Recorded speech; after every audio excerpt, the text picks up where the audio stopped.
പാലക്കാട് അടിവസ്ത്രത്തിൽ ഒളിപ്പിച്ച് MDMA കടത്താൻ ശ്രമിച്ച യുവാവും പോലീസിന്റെ പിടിയിലായി. ഒറ്റപ്പാലം വരോട് കോലോത്തുപറമ്പിൽ മുഹമ്മദ് ഫവാസാണ് ഒറ്റപ്പാലം റെയിൽവേ സ്റ്റേഷൻ പരിസരത്ത് വെച്ച് പോലീസിന്റെ പിടിയിലായത്. യുവാവിൽ നിന്നും 9.07 ഗ്രാം MDMA ആണ് പോലീസ് കണ്ടെടുത്തത്.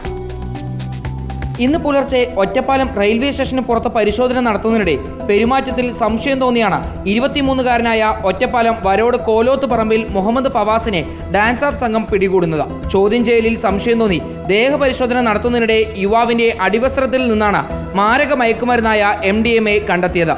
9 ഗ്രാം MDMA ആണ് യുവാവിൽ നിന്നും പോലീസ് സംഘം പിടികൂടിയത്. ചോദ്യം ചെയ്യലിൽ ബാംഗ്ലൂരിൽ നിന്നാണ് മയക്കുമരുന്ന് എത്തിച്ചതെന്ന് യുവാവ് പോലീസിന് മൊഴി നൽകി. ഒറ്റപ്പാലം കേന്ദ്രീകരിച്ച് വിൽപ്പനയ്ക്കായി എത്തിച്ചതെന്നാണ് സൂചന. തുടരന്വേഷണത്തിനായി യുവാവിന്റെ ATM കാർഡും മൊബൈൽ ഫോണും പോലീസ് കസ്റ്റഡിയിലെടുത്തു. വൈദ്യപരിശോധന പൂർത്തിയാക്കിയ ശേഷം യുവാവിനെ മജിസ്ട്രേറ്റിന് മുന്നിൽ ഹാജരാക്കുമെന്ന് പോലീസ് അറിയിച്ചു.